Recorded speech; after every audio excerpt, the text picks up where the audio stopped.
thank Nathan for reading that for him. I apologize for any miscommunication on my part in getting those verses out. Romans 12, 1 and 2 is a passage that we're probably all very, very familiar with. Probably can quote that, probably know that. We read that and regularly reflect, or could easily reflect on the words that are used therein. And so I'm going to ask us to begin our study there this morning and expand from that what Paul is saying to us and how it is revealing a very important part of our identity in Christ. I want you to think for a moment about who you are. Maybe not as a Christian, and hopefully that is a big part of that. In fact, I hope that's the primary part of that. But beyond that, I want you to think for a moment about who you are. While you're doing that, I want to thank you for welcoming me into your identity. When you open that up, when you come in and you put on, don't put on a facade, but reveal your true self. When you come and you accept me as a relationship that you can build upon in honesty and in truth, you're allowing me to be a sharer in your identity. When you sing songs of praise to our God and open your heart before Him, along with the rest of your brethren, brothers and sisters together worshiping our God, we are sharing in our identity with one another. As you reflect on this idea of who I am, maybe you think of a little bit about your work, or your profession. Maybe especially you think about your family and a lineage, a heritage, something that defines a group of people that you are connected with. Romans chapter 12, 1 through 2, reveals some very deep-seated things about us. It says that you are, if you belong to Christ, living sacrifices to the Lord. We are those who offer up spiritual service. We are those who are different from the world around us because our minds have been transformed, have been changed by the working of God. We are those with a purpose. Our purpose in life is in demonstrating what is the good and perfect and acceptable will of God. We could park ourselves in Romans 12, 1 through 2, and we could break those things down all morning long and be extremely benefited and encouraged from that.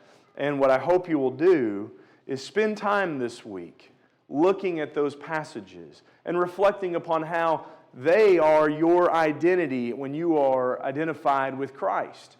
But beyond that, there is so much more that Paul has to say.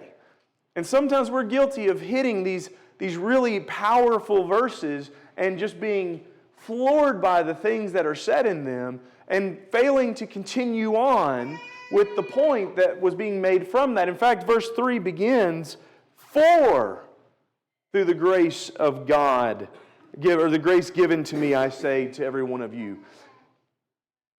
Paul makes this great comment, this great statement about our identity, and then hinging upon that, building off of that, he starts talking about things that he wants the Roman church and all Christians to know. Verse 3, that they will be humble, and they will not think more highly of themselves than they ought.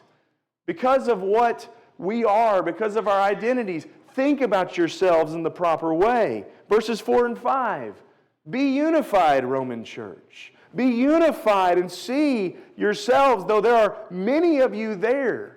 And you come from various backgrounds, some Jew, some Gentile. Some have been involved in paganism and worshiping false gods. Others had grown their whole life learning and studying the words of Yahweh. All of these different people together, be unified, be one, be a family. Verses 6 through 8, be workers. Be workers using the gifts that you've been given and the talents that you have, and use them accordingly. And 9 and 10. Romans 12, 9 and 10. Be lovers, but let love be without hypocrisy. He says, don't love what is good and also try to love what is evil. And let the love that you have for one another be something that is described as your devotion. That it has become a priority to you to show honor to those around you. That is a driving force. And then we get these rapid fire points, just one after another, moving on from there. Don't lag behind in diligence. That is to say, be zealous. Be zealous for serving the Lord. Rejoice. Rejoice in good times. Press on in bad times, and pray through all of them. Contribute then. He says in verse 13, contribute to the needs of saints and practice hospitality. So we're going to stop at for this morning. Romans 12, 1 through 2 is an amazing passage, but it's an amazing passage that starts a series of thoughts where Paul isn't just kind of handing the ball off. He has launched it way down the field and covers a ton of ground very, very quickly, and it's very easy for us to miss sight of everything that he's saying. And so I want to draw our attention in on one small part of it there towards the end, as Paul described us Christians as sharers. We are in the habit, and we are to be in the habit, and I think that we are in the habit of sharing with others, giving to others for their good or for their benefit. And the word that he uses there is hospitality. And it is very interesting when you start looking into that word, the various ways that it is used. And I bet if I ask you today, what does hospitality mean? Very few of you are going to give me a definition. Most of you are going to give me a description of what it looks like, how you have seen it done, how you have performed it yourselves. You might say something like hospitality means having people over for dinner, welcoming people into your house, having a get-together, having a party, having some sort of event in your home. I want you to think about this, how the culture thinks about hospitality. We have a whole field of employment called the hospitality industry. And found within that are things such as lodging, hotels, resorts, places where, Airbnbs, things like that. And then you have food and beverage services, and this includes restaurants. It also includes bars, nightclubs, even casinos are a part of this industry. In fact, I came across this blog I thought interesting. It says, resort-based hotels incorporate casino table games, iconic destinations, fine dining, and world-class entertainment to help keep customers coming back for more. The challenge that this creates for casino hotels is to keep raising their hospitality game, resulting in a continuous win-win cycle of improvement. Now, based upon that statement, and the various industries and businesses that we find within the hospitality realm in our culture, and even our own definitions, the way that we oftentimes think of hospitality, it becomes very clear that tied together with this in most people's thinking, that hospitality is a form of entertaining. It has something to do with entertaining other people. What's interesting to me about that is how we might recognize that in the world, but oftentimes what is in the world creeps into our own thinking and it creeps into the church as well. This is very evident whenever we start talking about elders and elderships and say, well, I'm not sure if that man's qualified because he's not very hospitable. So what do you mean? Well, he's never had me in his home. It's a statement that's oftentimes shortly followed up with, and I know that that's not all hospitality is about, but it's true, he's never had me in his home. And it just leads me to ask this question, do we really understand then what hospitality is actually about?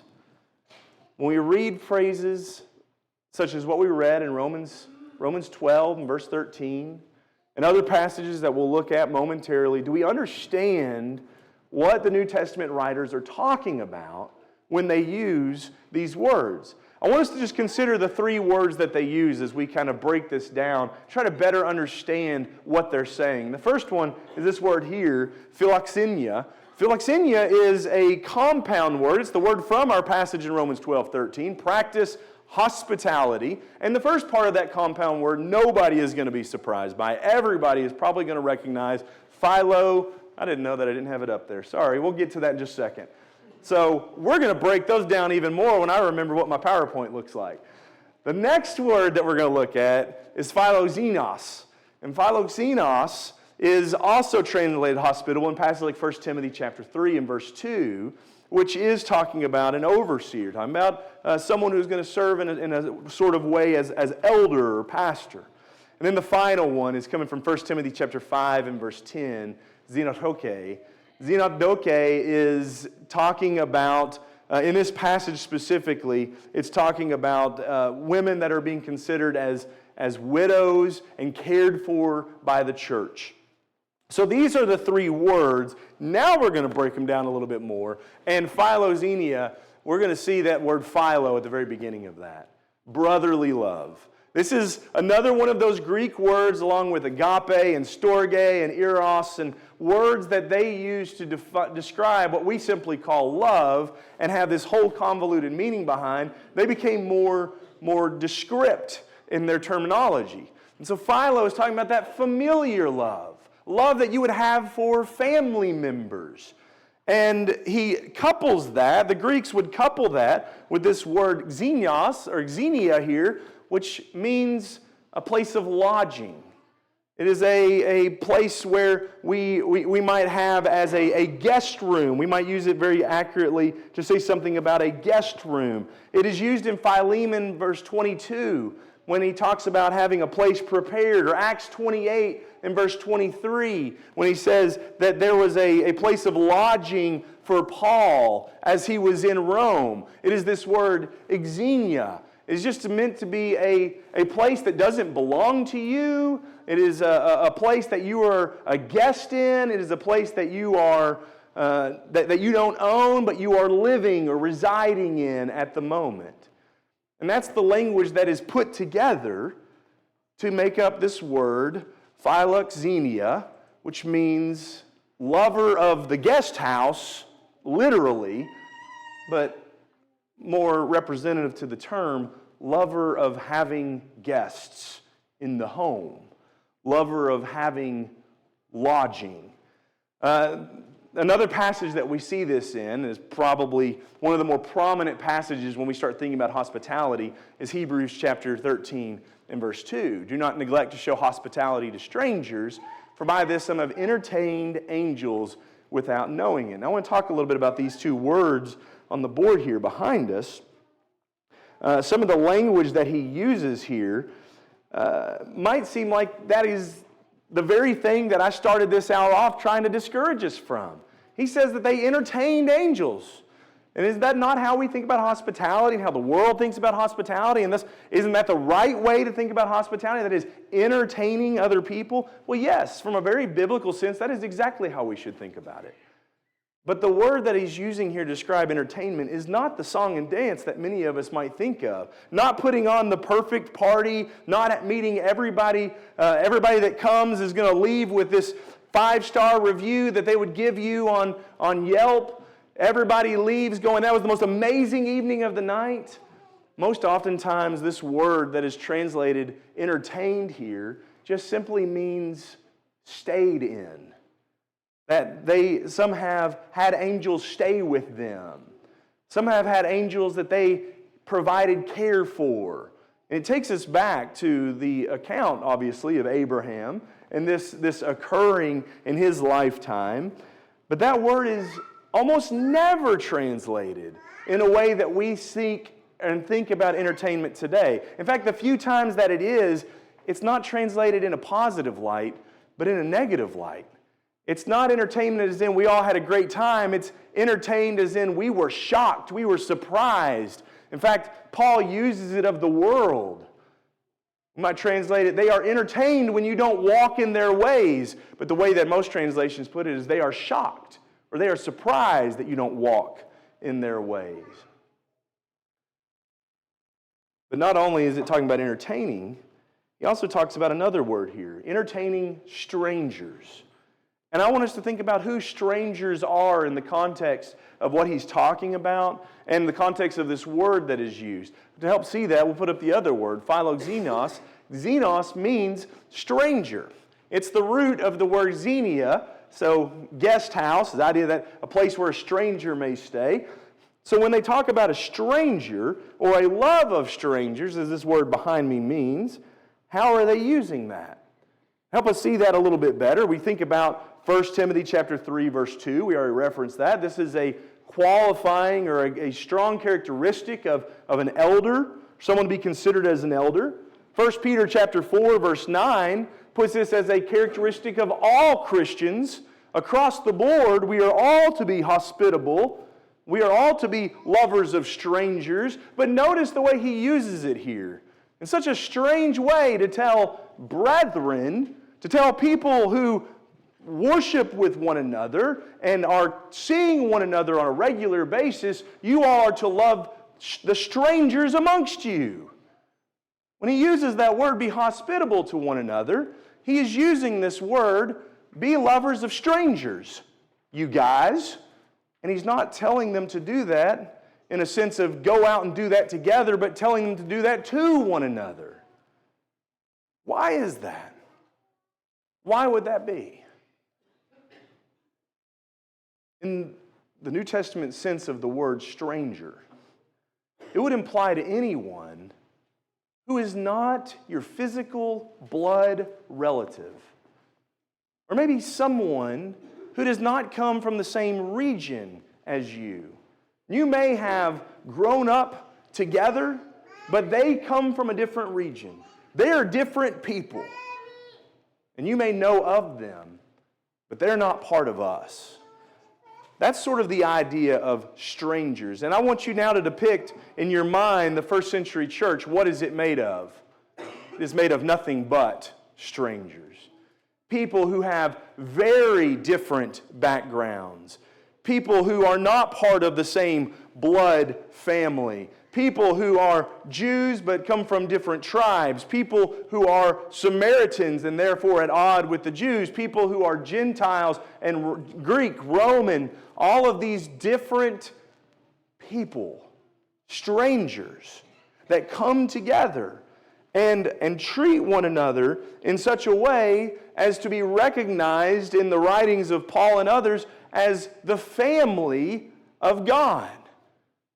We start to think about it in that light, and we start to think about what he's saying there, and we start to get a better picture of what he means as he talks about loving the strangers.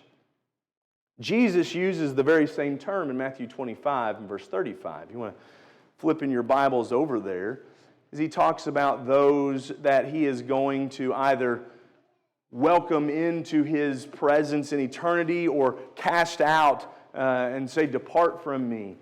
He talks about these two different people, and one of the ways in which he marks them as being a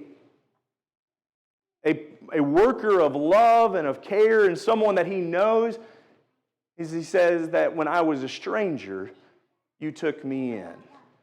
It's very clear the people he's talking to know who he is, and yet he recognizes himself as a stranger.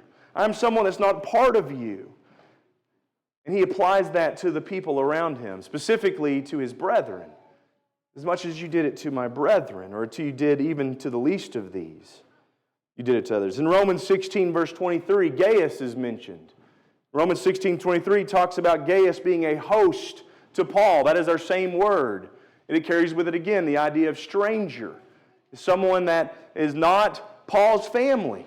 Paul didn't come to Rome and find his aunt or his uncle or somebody that he could stay with. He found a stranger who opened their home and let him come in. Not only Paul, but it seems the entire church. Not in Rome, but where Gaius was from, this occurred. The church is made up of this. People who are not family, people who are not local, people who have come from other towns, people who have been ran out of their homes and don't have anything at all, people who are showing up and they believe in God and they find other people who believe in God and they are strangers to one another, and yet they are treated with hospitality. Maybe we can start to see a word that we might use interchangeably with hospitality. Instead of being hospitable, he is being a family, treating me as family. In fact, I want you to think about this. I'm putting some of this excerpt up. I'm not going to put all of it up, but I will read all of it. It's a description of Christians that comes from the year 125 AD by a man by the name of Aristides. He says, "The Christians, O king, went around and searched, and they have found the truth. As I have learned from their writings, they have come nearer to the truth and genuine knowledge than the rest of all the nations. Falsehood is not among them, and they love one another. They do not turn away their care from widows, and they deliver the orphan from anyone who treats him harshly. He who has gives to him who has not, and this is done without boasting. And when they see a stranger, they take him into their homes, and they rejoice over him as a very brother. For they do not call themselves brothers after the flesh, but brothers after the Spirit and in God. Whenever one of the poor among them passes from this world, each one of them gives heed to him according to his ability and carefully sees to his burial. And if they hear that one of their number is imprisoned or is afflicted because of the name of their Christ, all of them carefully attends to his needs. If it is possible to redeem him, they set him free. If there are any poor and needy among them, but if they have no spare food to give, they fast 2 or 3 days in order to supply the necessary food of the needy." This is a beautiful depiction. Not only of the church, it's a beautiful depiction of what hospitality really is. And as I pull up this last phrase, xenodokeo, it means stranger and lodging. It's just those two words smashed together. And as I said, it's only used in 1 Timothy 5:10, but it's used in conjunction with all of these other things that should call to our mind. Hospitality is such a large and broad description, showing hospitality to strangers, washing the saints' feet, assisting those in distress, devoting ourselves to every good work. I hope that what we begin to see as we think about those words, and I hope that what we begin to see as we think about the way the Scriptures use those words, is that the way the world thinks about hospitality often runs very different from the way the Bible defines it. Hospitality is simply this. It is treating people like they're your family. Hospitality is preferring them. Hospitality is caring for them. Hospitality is giving them a place to stay when they are in need. Hospitality is making them feel welcome in your presence. There are some biblical examples of this. In 3 John verses 3 through 8, we read the name of Gaius pop up again. When he says, "I was very glad," this is John writing to Gaius. We learn from verse 1. "I was very glad when brethren came and testified to your truth. That is how you are walking in truth. I have no greater joy than this, to hear of my children walking in the truth. Beloved, you are acting faithfully in whatever you accomplish for the brethren, and especially when they are strangers. And they have testified to your love before the church. You will do well to send them on, and send them on their way in a manner worthy of God.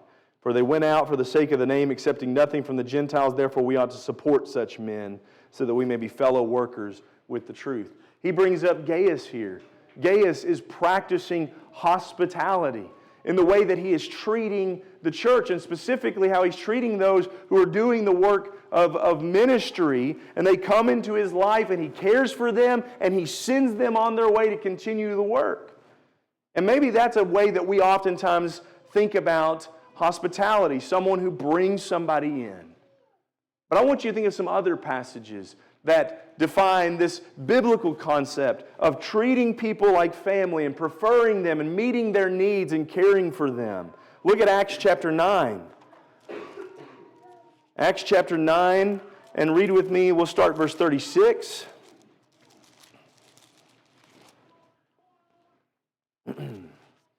Now in Joppa there was a disciple named Tabitha, which translated in Greek is called Dorcas. This woman was abounding with deeds of kindness and charity, which she did continually. And verse 39 goes on to give us a little bit more about her. When Peter arose and went with them, because we learned earlier that she has been sick and passed away. It says, when he arrived, they brought her to the upper room, and all the widows stood beside him, weeping and showing all the tunics and garments that Dorcas used to make while she was with them. Dorcas is another example of hospitality. Caring for people, to provide for their needs. Just as if I saw this person, if I saw a family member of mine that needed clothing, I would provide clothing for them. Dorcas saw that in these widows and the people that she cared for.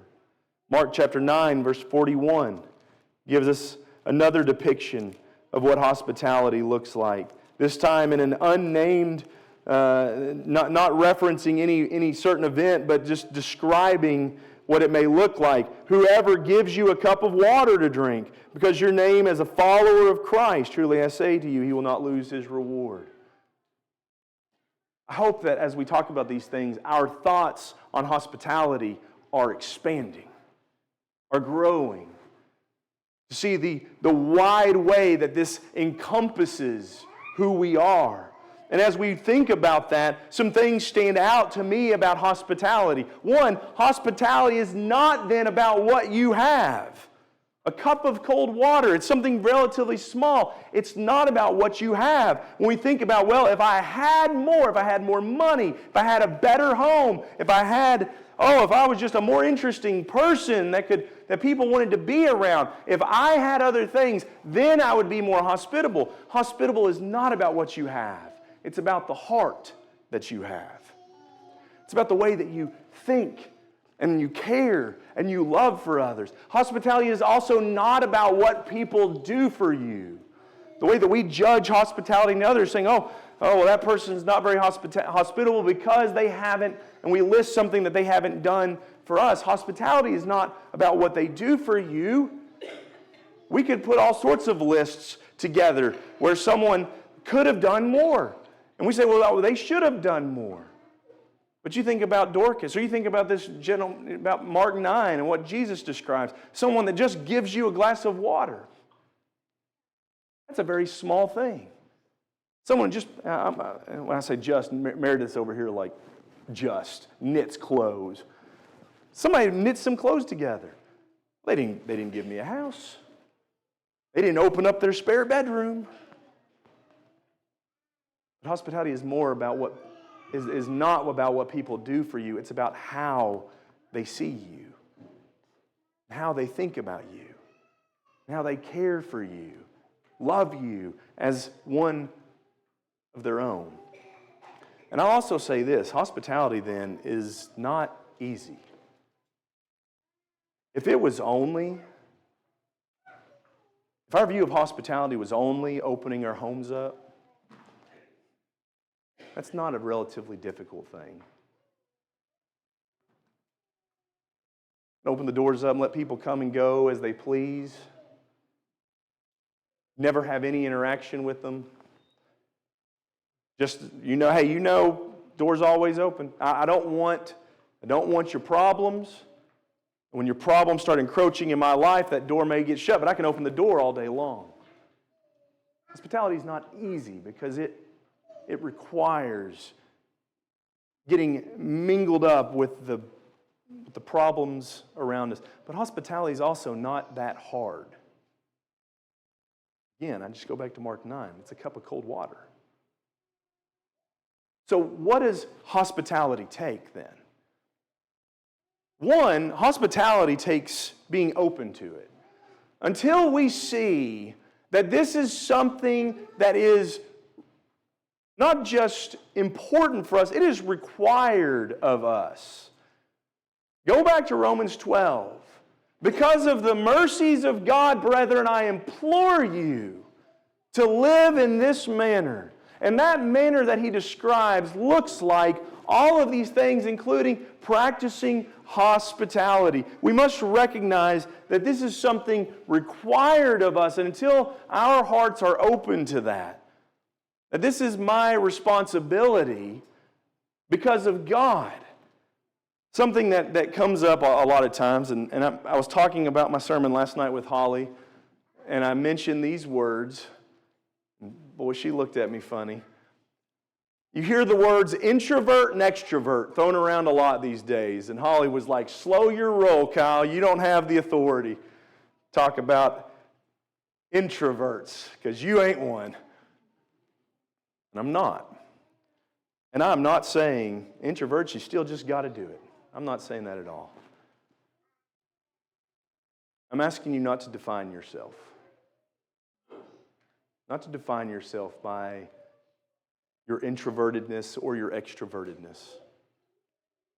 I want you to think about God at a time when you were not loving, you had made yourself out to be His enemy. You had devoted yourself to walking in His home, in His world, and treating it how you wanted and using everything for your ability and for what you liked, and had completely laid His house rules or even His ownership out the window. That's not anything I need to be concerned with. And at that time, He doesn't oust us from His home. He sends His Son and sacrifices Him so He can say, hey, guess what? Now you're part of the family. Now you're not just welcome in my home. My home belongs to you. It will be your inheritance. I want you to define yourself by the God who gave everything for you. And I want you to remember the people that we just talked about. Sometimes hospitality seems so much bigger than we're able to provide because we allow the world's view of it to infiltrate our minds. Oh, I've got to get everything perfect. Everything's got to be in its place. Everything has to be done the right way. The right dishes have to be served. We have to make sure that the house is at the proper temperature. And we've got to have all of these points that we're going to talk about so if the conversation ever lulls, we have something that we can do to kind of pick it back up so we can have a good time so that everybody leaves here and they just think to themselves, what a great night that was. When I think of hospitality, when I think of hospitality, my mind goes back to February 2020. Very first time I ever spoke in this building. I came down, I'd been invited by the elders to come and speak to you all, and I came down with this excitement and a great deal of nervousness, and I met people that I'd seen your faces. I knew kind of who you were, and you all had supported me, and I'd read your names. People that I didn't really know. I was a stranger. And I walked up here, and there's a man up here getting stuff ready. I stuck my hand out and said, hey, it's Kyle Blevins. And he turned around, and he smacked my hand away, and he said, brothers don't shake hands. Brothers hug. And that's how Brad Harris showed hospitality to me. And he made me feel welcome from the first time that I was here. And I could tell stories on all of you. I mentioned Meredith and the clothes that she makes and the things that she provides. If you're a kid here, you've probably gotten a hat on your birthday from Meredith. There are so many of you who are doing things that nobody else knows about, to provide for people, brethren who are in need, who have fallen on hard times. who need somebody to give them a helping hand.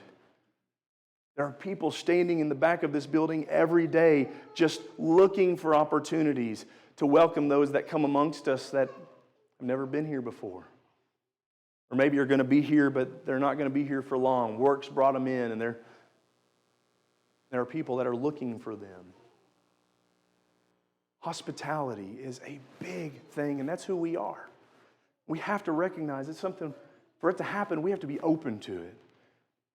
That's a responsibility for me because God has been hospitable to me, and I want that to ooze out of my life. I would also say that it helps to be planned. And again, I don't mean planned in the sense of we're planning down when every dish is going to come out of the oven. I mean, we're planning to be hospitable. We make it a goal. You know what? This month, we're going to have somebody over to the house. I don't know who that is yet, but somebody this month is going to come to our house. You know what? This month, I'm going to find somebody that I haven't talked to very often, and I'm going to go and I'm going to give them a hug and say, I'm just so glad for you to be a part of our family here.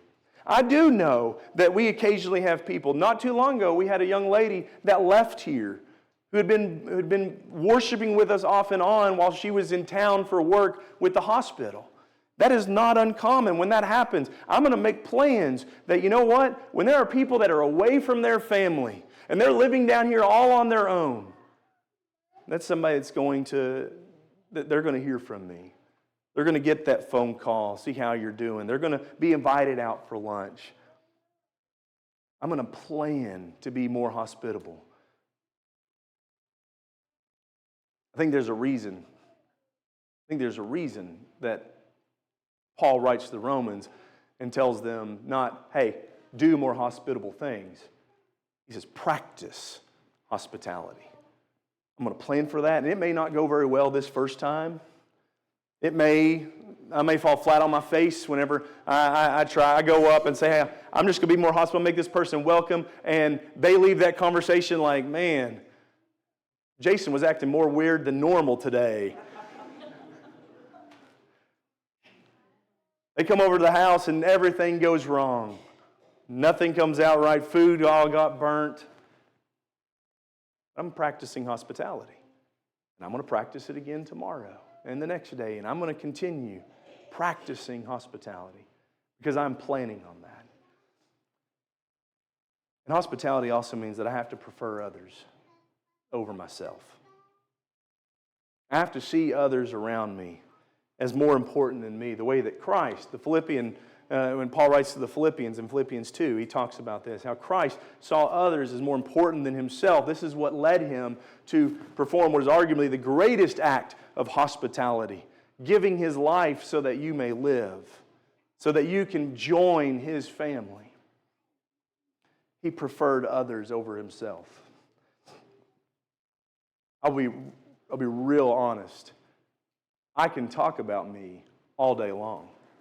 One of the best traits of my wife, one of the most needed traits in my life. We have marriage counseling. Any couples here that have been through, sit through counseling with us, you better believe Holly uttered these words before you got there. If we have somebody coming over for a Bible study, Holly utters these words before they get here. She will set me down, and we're preparing, waiting. They're going to be coming down the driveway at any moment, and she'll say, Kyle, talk more about them than you. And I need that reminder because it's easy. But preferring others and being hospitable, making them welcome. I mentioned this to somebody here this morning about Dempsey Collins, who spoke to us on Friday. You can speak to Dempsey Collins for hours and not know a thing about that man. He will know every single aspect of your life. How long have you been a Christian? When did you get baptized? What were you thinking? Do you remember what you were thinking those days? How did you feel if you came up out of the water? You're married. How did you all meet? Where'd you get married at? How long have you been married? He wants to know. Hospitable people want to know because they prefer others over themselves. Brethren, this is who we are. When we spend this year thinking about our identity as Christians, recognize this: we are sharers.